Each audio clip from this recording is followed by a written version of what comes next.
fais le tien, hein.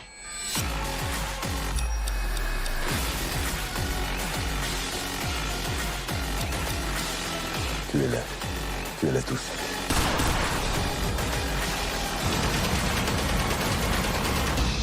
C'est que j'ai toujours su que ça se finirait comme ça.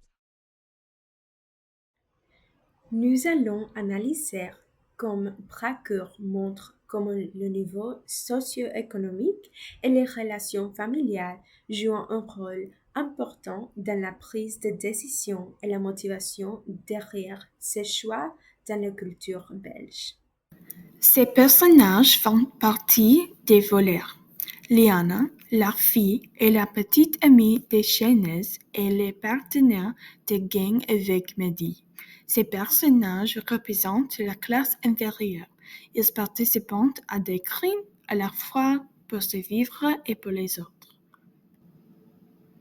Les personnages sont Seber et Sophia, les personnes d'un gang de trafiquantes de drogue. Seber a kidnappé Chaynesse à cause du vol. Ils ont une forte relation de cousins, mais la confiance est limitée dans la gang en général. Les personnages et Mehdi. Mehdi fait partie d'une gang de voleurs. C'est le oncle de Chaynesse. Il veut aider Chaynesse lorsqu'elle est kidnappée. C'est un personnage très important pour l'aider des motivations familiales. Il se soucie beaucoup de sa famille et fera tout pour elle. L'intrigue de la série se situe principalement à Bruxelles en Belgique et se concentre en grande partie sur les zones urbaines du centre-ville. La série met également en scène d'autres lieux emblématiques de Belgique, notamment le port d'Anvers, ainsi que des scènes en ville et à la campagne, et démontre la diversité des personnes en Belgique.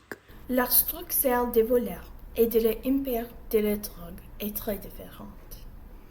Les voleurs ont une structure égalitaire et l'empire de la drogue est une structure hiérarchique.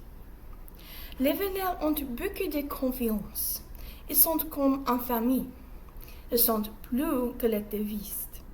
Ils commettent des crimes pour se sauver l'un l'autre. La motivation est plus intrinsèque pour la relation ou pour la famille.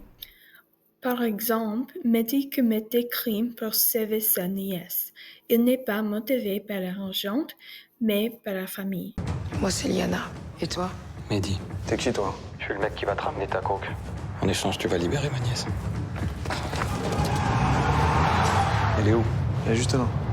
Il y a 300 kilos de coke qui arrivent sur la porte d'Anvers. Et tu vas les braquer pour moi. Ton cousin.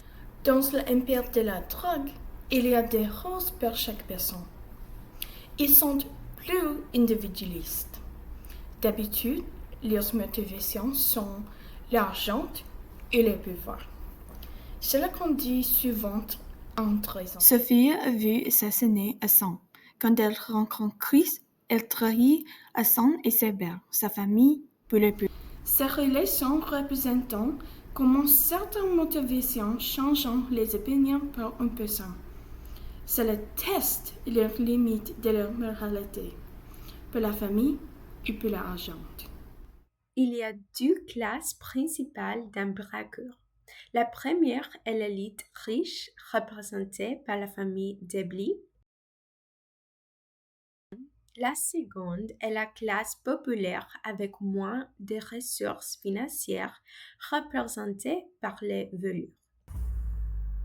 C'est la vie que j'ai décidé de mener.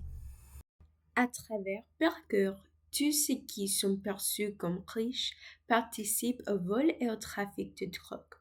Cela suggère que pour devenir riche en Belgique, le crime est le moyen le plus courant et le plus facile. Saber, Sophia et Hassan sont motivés par le pouvoir et l'argent, sans se soucier des personnes autour d'eux, même pas de leur propre famille. Ce qui entraîne finalement beaucoup de trahisons et scènes de celle-ci. Cela pose la question suivante.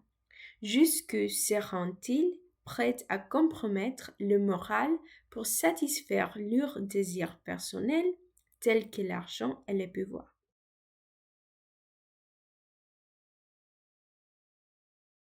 En contraste, la classe populaire est également motivée par l'argent, mais surtout par le désir d'échapper à la vie difficile qu'ils mènent.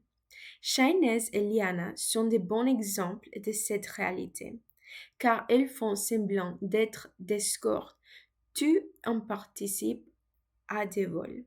Il est clair d'un braqueur que la vie pour la classe populaire en Belgique n'est pas facile, même pour l'argent, ce qui constitue une motivation importante pour commettre des actes criminels, bien que cela puisse avoir des conséquences catastrophiques. Par exemple, la mort de Maudit illustre comme le monde de vie des classes populaires conduit souvent à des issues dures, voire tragiques. T'es qui, toi? T'es qui? Enlève tes mains de là. Vas-y, reviens, je te crée. En conclusion, Barker offre une représentation saisissante et réaliste des inégalités sociales profondément enracinées en Belgique. La série met en lumière comment la quête effrénée des riches et du pouvoir pousse non seulement l'élite, mais aussi la classe populaire à basculer dans la criminalité comme un moyen de survie ou d'ascension sociale. À travers ces personnages complexes, Barker illustre comment ces dynamiques sociales influencent fortement les relations familiales et personnelles, souvent au prix de la confiance et de la loyauté. Les tensions et trahisons qui en résultaient, révélant la fragilité des liens humains dans un contexte où la violence et la corruption deviennent monnaie courante. Ainsi, la série ne se contente pas de dépeindre un monde criminel, mais propose aussi une réflexion profonde sur les conséquences sociales et morales d'un mode de vie marqué par l'avidité et le désespoir.